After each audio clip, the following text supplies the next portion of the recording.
Destiny, domination, deceit.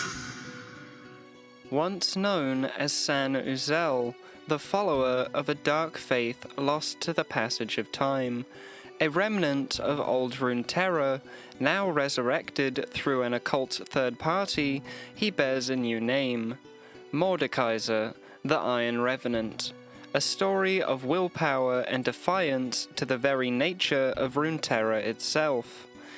A warlord raised under the candlelight of dark rituals, Mordekaiser has lived, fought, and died on the battlefield twice.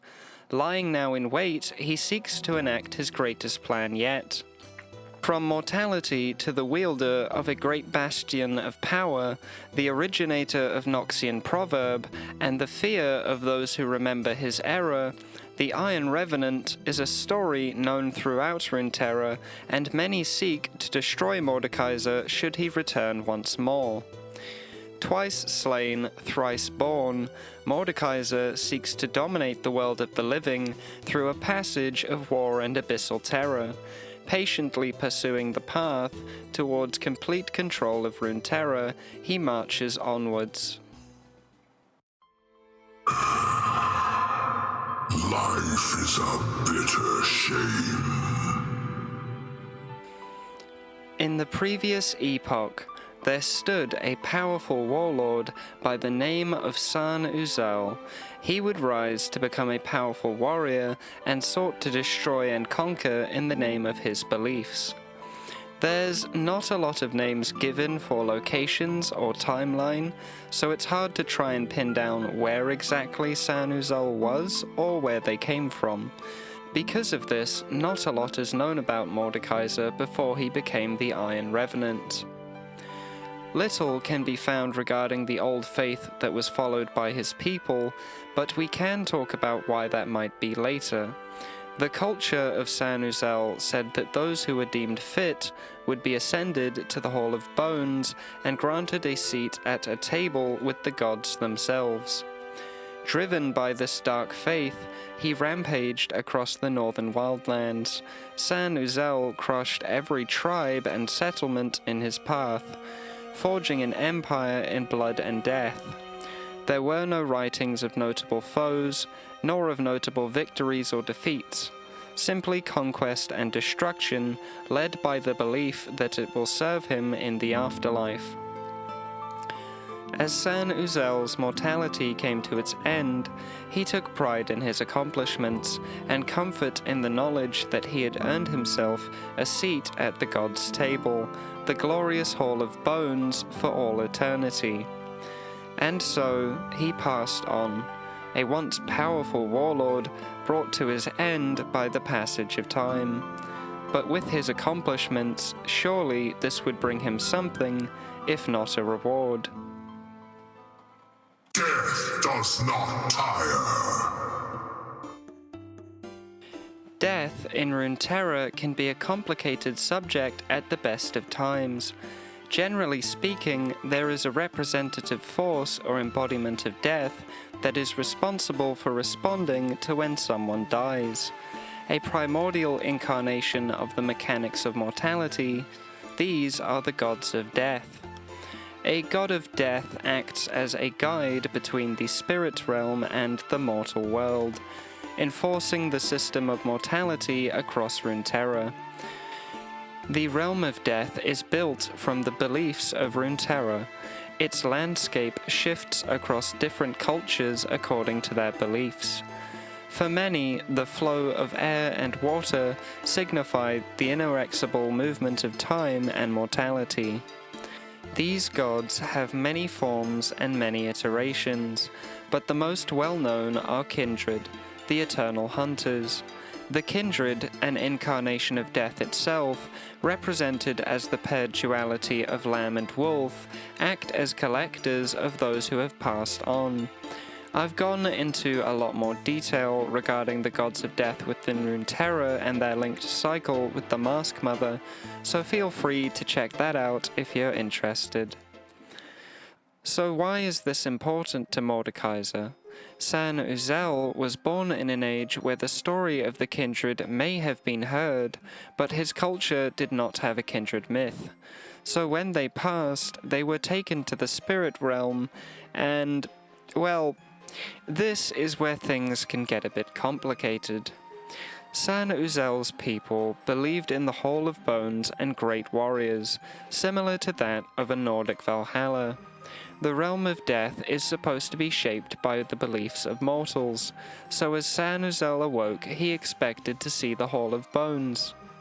Yet, when he died, he found no halls or glory awaiting him. Instead, Sahn-Uzal stood in an empty, grey wasteland, shrouded by an ethereal fog and plagued by discordant whispers. Occasionally, other lost souls drifted nearby, little more than ghostly shapes wandering their own personal oblivion. Anger consumed Sahn-Uzal. Had his faith been false, or was his domination of the world simply not enough to grant him the immortality he craved? Surely this emptiness could not be all there was, yet there seemed no end to it. He watched as the lesser spirits slowly faded into the fog, unmade and lost to time. But Sahn-Uzal refused to fade. His will, tempered by rage and torment, held him together. Over time, the unknowable, disembodied whispering would crystallize into words he could almost comprehend. This, he learned, was Ochnun, a profane tongue unspoken by any among the living. Using this newfound language, Sahn-Uzal would reach beyond the veil between realms and whisper temptations, offering his strength to any who would dare listen. And such the fool was found, a coven of sorcerers believing Sahn-Uzal to be the weapon they could channel would fall trap to his plans. As he lacked a mortal body, he was bound to metal plates in the fashion of his old armor, and arose once more, now as a hulking revenant of iron and hate.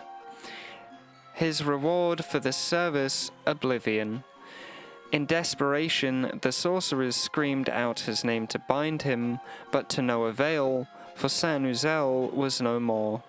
With an ethereal rumble, he spoke his spirit name in Ochnun, Mordekaiser. From the fearful, dissipating souls of the sorcerers, Mordekaiser forged a weapon fit for an emperor of death, his brutal mace Nightfall.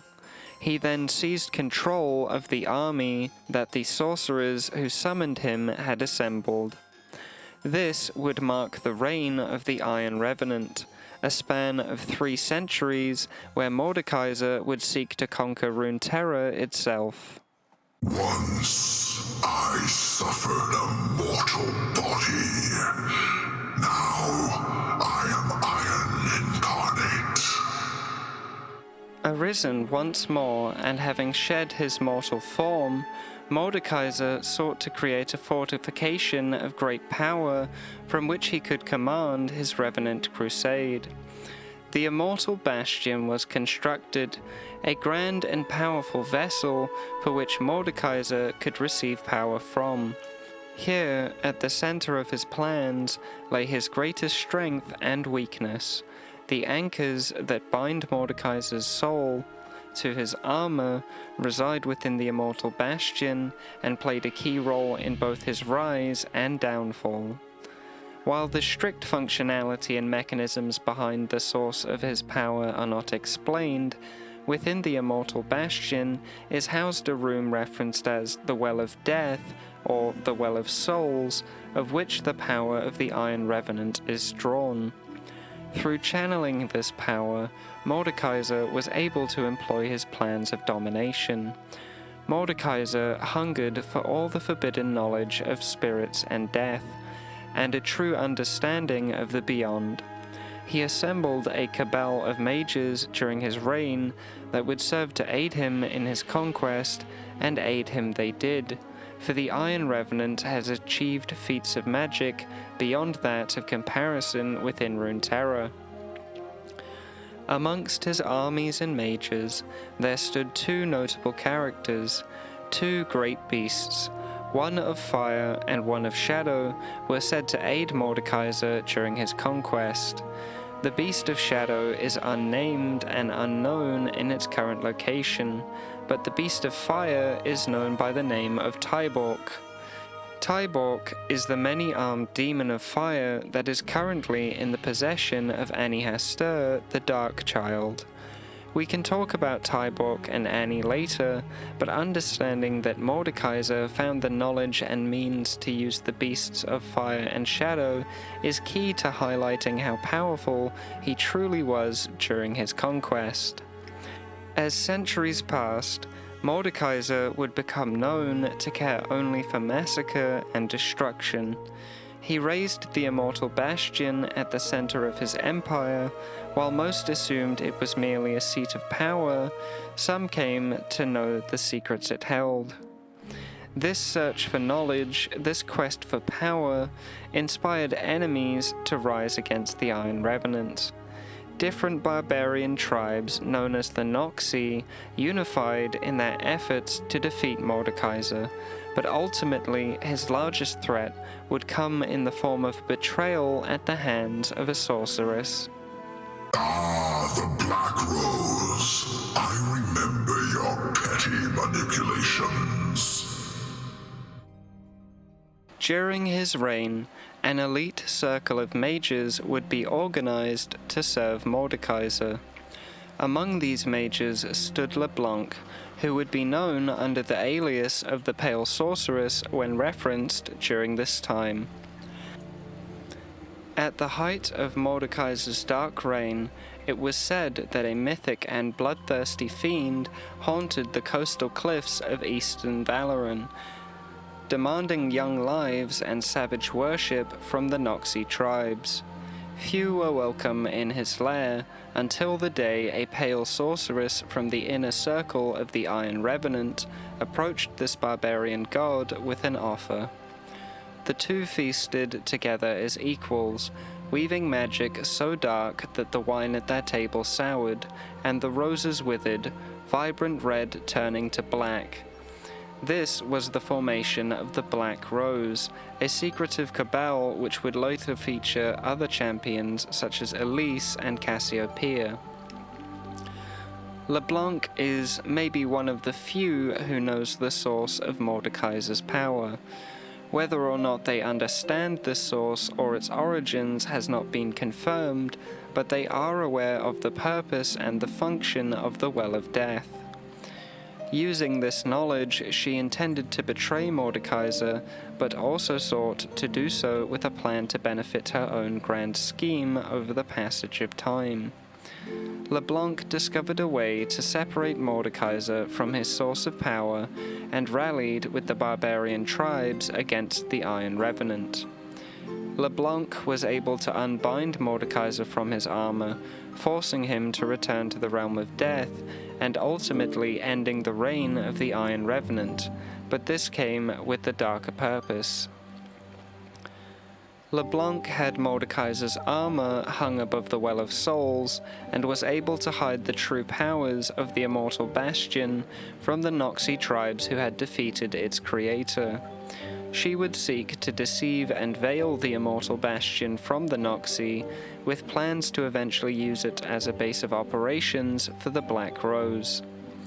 Leblanc would later go on to search for the skull of Sahn-Uzal, employing Elise to travel to the Shadow Isles in its search. While Elise was unable to find any evidence of the skull, this does show that Leblanc has a very active interest in understanding the mechanisms of Mordekaiser's power. Knowing Leblanc, this could be so that she can control or manipulate the power of the Well of Souls and use it for her very own purposes. But considering the veiled nature of Leblanc's plans, it can't be said for sure why she's doing all this searching. Noxians claim strength. Pathetic. Mordekaiser had now been vanquished by the forces of the united Noxus tribes, and for a time there would be peace. Around 75 years later, however, the Rune Wars ensued across Runeterra, engulfing all within its ferocity. The Rune Wars followed as a result of the ruination of Hellia. The Mad King Veigar brought ruination when his quest for revival of his past wife Isolde led a brutal attack on Hellia that ended with Isolde being lowered into the waters of life. After Hellia fell, the remnants of an ancient order from the Blessed Isles, whose mission had been to gather and protect the most dangerous artifacts in Runeterra, struggled to keep knowledge of the world runes hidden. Political tension followed as nations were unwilling to trust one another for fear of being unwittingly destroyed by these runes. The breaking point was reached, and magical warfare erupted. Entire nations were decimated, and the world was brought to its knees from the sheer power of the world runes. During this time, Rise would search and gather the world runes, seeking to protect them from misuse in the future. As the final days of the Rune Wars passed, the remaining Noxi found refuge in the Immortal Bastion they had once raided.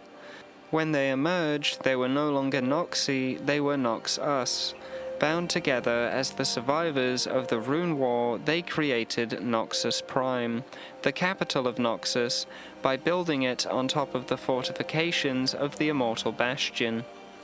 This would mark the rise of Noxus, and is a key moment in the history of Runeterra as a whole. Despite these victories, however, looming in the background stood the separate schemes of Leblanc and Mordekaiser. It was written that Leblanc's greatest trick was not defeating the Iron Revenant, but making the people of Noxus forget the dark power roiling in its own heart, before she was burned from the pages of history around the time of the Rune Wars. While many think him defeated, Mordekaiser's plan was progressing as intended despite his defeat at the Immortal Bastion. Not known to the Noxi tribes that became Noxus, this was the intention of Mordekaiser from the beginning, another step within his grand plan of conquest. Knowing that he would one day fall again, his second conquest across Runeterra held a hidden purpose. Welcome to Oblivion. The Spirit Realm is home to many beliefs and areas, the Realm of Death being the lands of which the Kindred guide mortals towards once they pass the veil of mortality, and the many incarnations of death throughout Runeterra are responsible for collecting those who have passed on. As such, there is a special name for the pocket that Sahn-Uzal landed in. Mitna Rachnun is the name of Mordekaiser's personal portion of reality within the spirit realm that he has converted into his own domain. Mordekaiser passed the veil once again, and he saw before him the souls of all those he had slain. His reign of terror as the Iron Revenant had ended, but only for those who survived. Now bound to the pocket of the spirit realm that Mordekaiser had corrupted for his own purposes, the souls of the slain stood in servitude of their destruction. Mordekaiser, having died at the hands of his betrayers, had planned to return to Mitna Rachnun from the very start. There, in the once empty wasteland, all those who had died under his latest reign were waiting. Perverted by dark sorcery, their spirits would never fade. The strongest became his devout, eternal army, bound to his will, but even the weak were given purpose. Within the realm of Mitna Rachnun was constructed a great citadel. This, however, came at a great cost. Mitna Rachnun is a void, a place for the spirits of those passed on. There are no resources for which to build any form of palace or grand bastion. Those bound to its plains, those bound to the servitude of Mordekaiser were tested. The strongest souls were drafted into a devout army, while the weak were used as materials for construction. Building blocks were created from the souls of those deemed unworthy for battle, as they were stacked in formations and carved into the Fortress of Souls that now resides within Mitna Rachnun. A master of knowledge, matched with his exceptional power, has created a monster of true notoriety. The Iron Revenant sits upon his throne of Mitna Rachnun, a self-made ruler of the souls he commands. This Fortress of Souls, however, is also part of Mordekaiser's power itself. Mordekaiser strides out of the Great Hall, toward the heart of his fortress, the centerpiece of his power and his machinations, toward the relic that ties Mitna Rachnun to the mortal realm, toward the place that gives the secret heart of the Immortal Bastion its true purpose.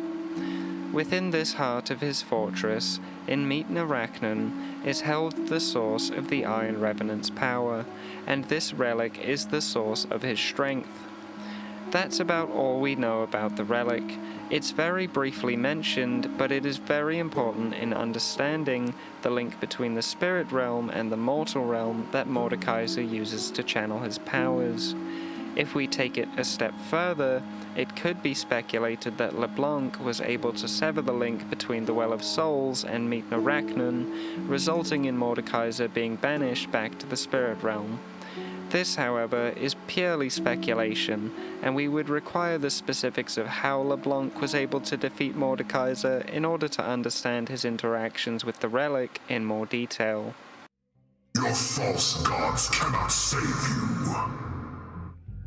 So, one thing that may stand out as a bit odd to some is the fact that the Hall of Bones just never appeared. Mordekaiser's first conquest and life as a warlord was in effect for nothing. We'll have to look at a festival in Bilgewater to help understand how this happened. The celebration of Kindred Eve is held in Bilgewater every year, and the result of the festival dictates the behavior of Bilgewater itself until the next festival. The festival features two performers who dress up as the Kindred. With the names Wolfkin and Lambfool, they are set to fight at the peak of the festival. If the Wolfkin warrior wins, the people of Bilgewater can cheat and be their usual self, but they'll have to be honest if the Lambfool wins. Due to the people of Bilgewater obviously not wanting the Lambfool to win, they are given a bow with a broken string to win the fight. From the story of All Kindred Eve, Lamb notes that this contest is rigged and shouldn't be used to justify their behavior for a year. So what does this have to do with Sahn-Uzal? It's important at this point to highlight that just because the people of Bilgewater believe in this interpretation of the Kindred, it bears no weight on what happens should someone be taken by the Kindred once they pass the mortal veil. The way that the people of Bilgewater interpret the story of the Kindred has a clear bias towards their own immoral intentions, and as a result there's no reflection of this within the actions of the Kindred. A festival where people pretend they're the Kindred has been performed for over 1,000 years, and its existence doesn't change anything about the original story of the Kindred. It seems that while the realm of death is shaped by cultures and beliefs of the mortals of Runeterra, it is also resistant to having branching interpretations that affect the core foundation of its existing components. In other words, it seems that some forms of afterlife within Runeterra require a pre-existing myth somewhere within the spirit realm that a culture or set of beliefs belongs to.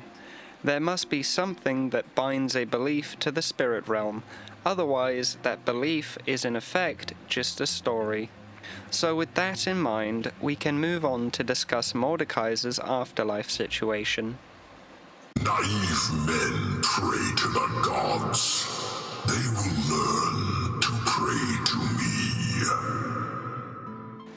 Okay, so now we know that having incorrect interpretations of an afterlife doesn't end up affecting that realm in any way. So where does this leave the supposed afterlife of Sahn-Uzal, the Hall of Bones? The Hall of Bones is described to be the grand reward for those who have earned a seat at its table. There are said to be gods within the Hall of Bones, but as there are no names for these gods, it starts to create a strange situation. The crux of the issue stems from whether or not the Hall of Bones even exists, and if it does, did Sahn-Uzal actually follow the moral of its mythos? The vague level of detail seems almost out of place, and I've got quite a few reasons now to point towards the idea that it never existed, apart from the fact that it wasn't there when Sahn-Uzal died and transferred into the spirit realm. The Hall of Bones is either something that is yet to be explained, or it never existed. I'm kind of hoping that Riot are secretly hiding some huge reveal where they give us the names of Mordekaiser's gods, and it turns out that it was real, but I think if that were the case, there would have been something in the spirit realm when Sahn-Uzal went there. I'm not able to definitively say that the Hall of Bones never existed, but all the evidence we currently have available can suggest that there never was a Hall of Bones in the spirit realm. Also, I'm pretty sure I need to tell myself it's not real, because it lets me sleep without wondering if there's some hidden story or piece of lore I haven't found yet. Every soul shall serve. I've spoken about demonology within Runeterra before, and gone into the different branches that stem from the primordial demon of fear, Fiddlesticks. When I was researching for that video, I stumbled upon a name that didn't quite fit into the demonology tree, but was still considered a demon. And no, before you more experienced viewers start thinking we're about to talk about Shako the Demon Jester, who is not actually counted as a demon, I apologize. Maybe when he's given some love in the lore department, we can shine a spotlight on his story. But today we're talking about Tybaulk. Tybaulk, the fiery demon, was originally one of the two great beasts serving Mordekaiser during his second life. While we know nothing of how Tybaulk came to be, or how Mordekaiser was able to encounter and gain the servitude of this demon, we do know that Tybaulk was one of two, with the other being described as a beast made of shadows. During the betrayal of Mordekaiser and his defeat, Tybaulk and the other beasts were captured by Leblanc and her cultists. The Black Rose sealed away the beasts, whittling them down with magic and shrinking them to droplets stored within vials.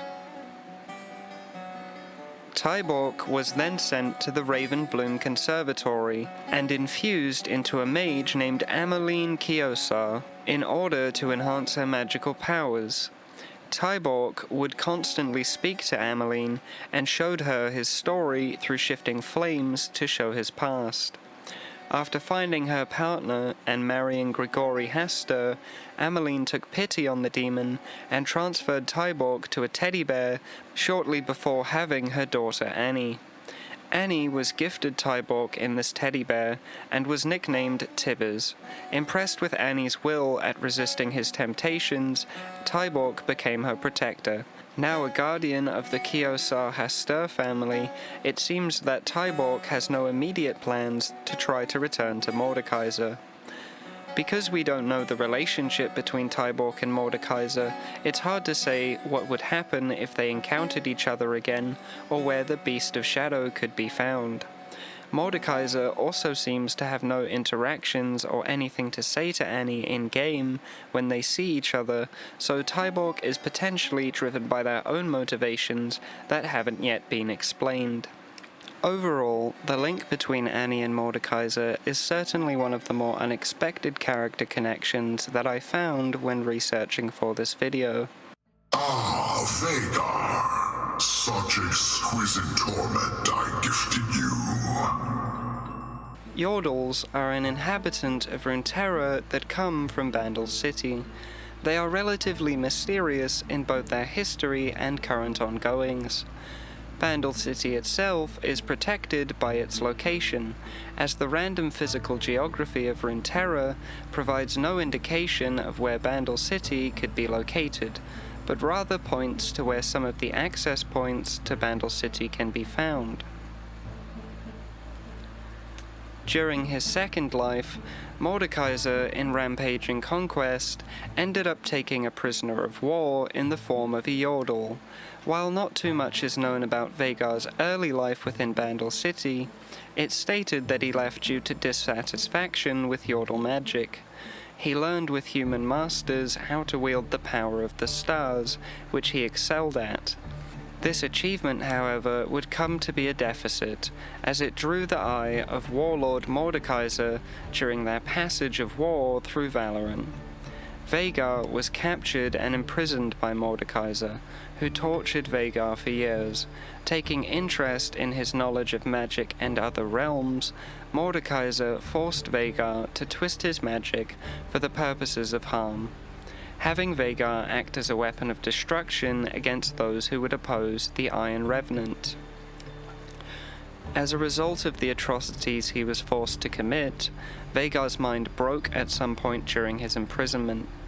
As the trauma carved its way across his personality, it gutted the original person that Veigar used to be. Once enthusiastic and curious, now Veigar had turned to obsessiveness over the idea of being seen as a tyrant. Veigar is an example of the cruelty of Mordekaiser, and speaks volumes to the extent that the Iron Revenant will go in order to access information and for his own entertainment. Capturing and isolating individuals from their world to twist their morality and break their mind is, well, less than pleasant. Leblanc, in the knowledge that Mordekaiser would return, sought to create a weapon to wield against him, and this came in the form of a warrior named Rell. Flesh constrains, iron liberates. The Black Rose, a hidden organization primarily located within Noxus, was formed during the Age of the Iron Revenant by Vladimir and Leblanc, and the organization is responsible in part for the death of Mordekaiser. During the era of the Iron Revenant, Leblanc was known as the Pale Sorceress, and was quintessential in the defeat of Mordekaiser during his second appearance. Leblanc is knowledgeable to the true source of his power, however, and seems convinced that his return is inevitable. As a result of this knowledge, Leblanc created a project to produce the means to destroy Mordekaiser, and this plan was both dark and twisted in its idea and execution. Born in Noxus, Rell was an innate mage whose parents attempted to exploit her abilities by having her tutored by mages in the hopes this would have Rell drafted into the Noxian hierarchy, but all their attempts failed. One day, Leblanc visited Rell's parents, striking a deal to tutor Rell so she could one day defeat the ancient enemy of Noxus, Mordekaiser. Rell was enrolled into a boarding school for mages run by the Black Rose, who secretly plotted to turn her into a magical weapon that could defeat Mordekaiser. The school made Rell spar with her classmates starting at the age of 8. Whenever she defeated one of her classmates, Rell had a sigil grafted onto her skin to amplify her magical abilities, but would never see the classmates again.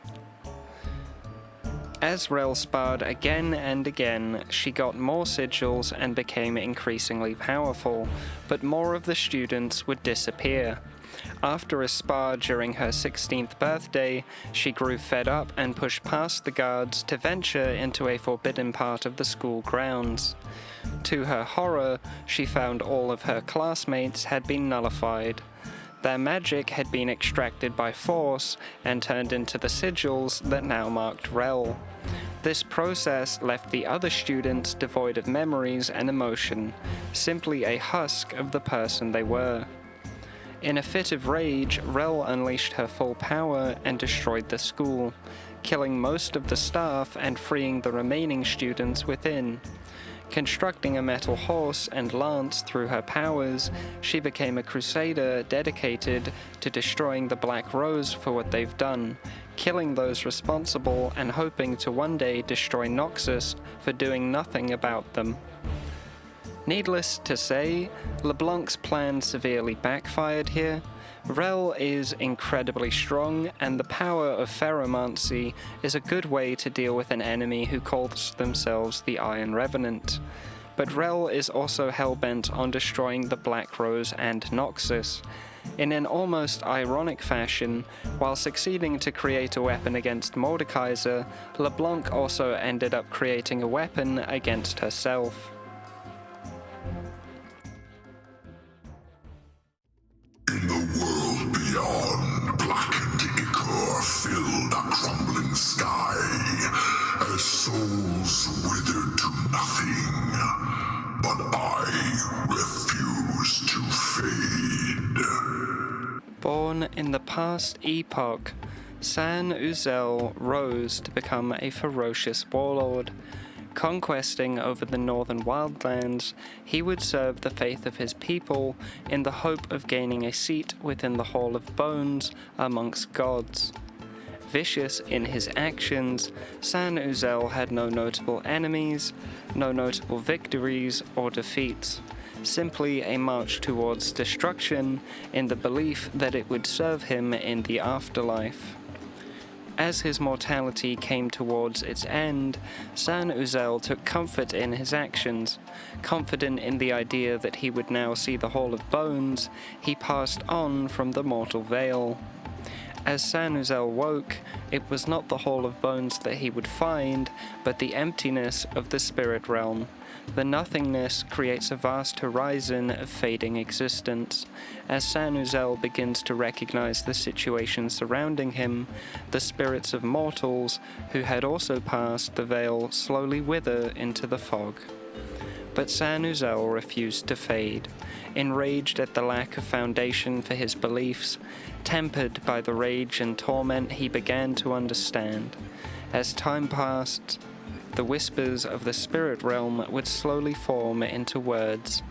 Through this dedication, Sahn-Uzal would learn the language of Ochnun, a profane tongue unspoken by any among the living.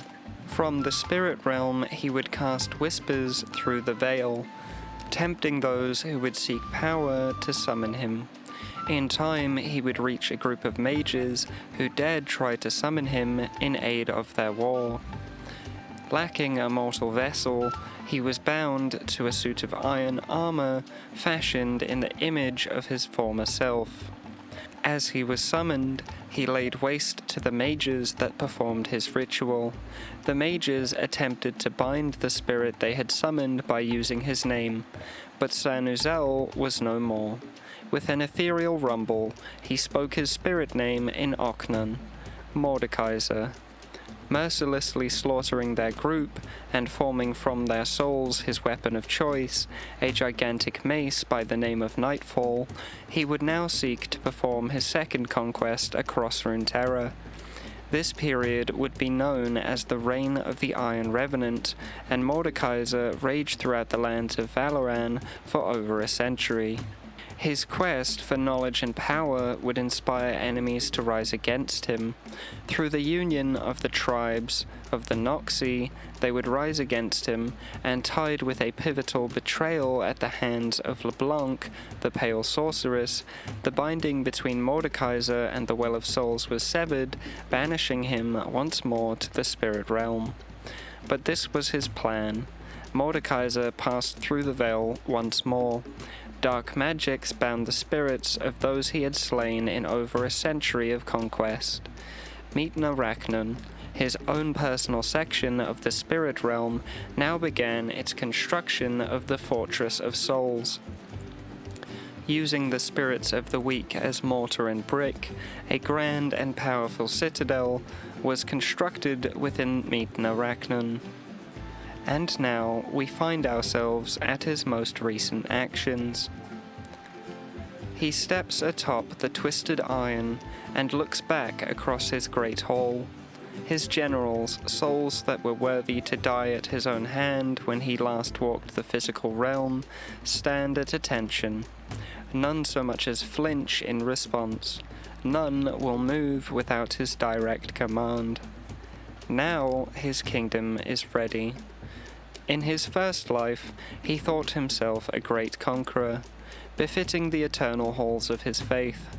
How small, how petty, how mortal his ambitions were then, but where others accepted death as the end, he used it to forge the beginning of his true conquest. And now he can hear and understand every whisper of this realm with stark clarity. Now the magic of death itself courses through him. Now he holds the arcane secrets gathered over a second lifetime, wrested from the hidden and unknown places of the world. Few other beings can claim the mastery of spirit, death, and mortal magic that he holds. He will wield them to shape all realms to his iron will. The time has come to return to the world of the living. All souls of Runeterra await.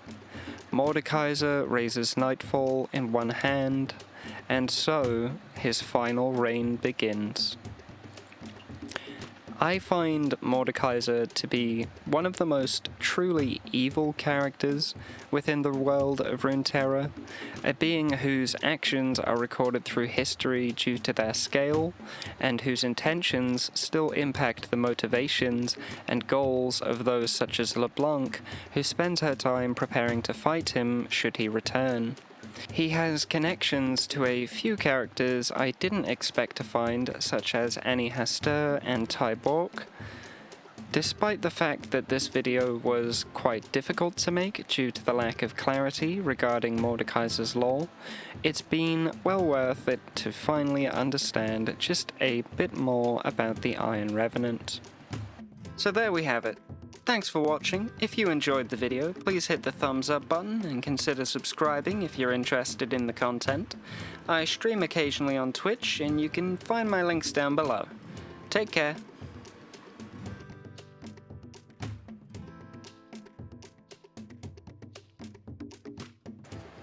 Hey, so normally I shove some of my rambling thoughts in this section, but I just wanted to say a quick thank you to everyone who's been giving this channel support recently. Thank you to everyone for the kind comments and support, with a quick shout out to the people who reached out via Discord and to the supportive email I received.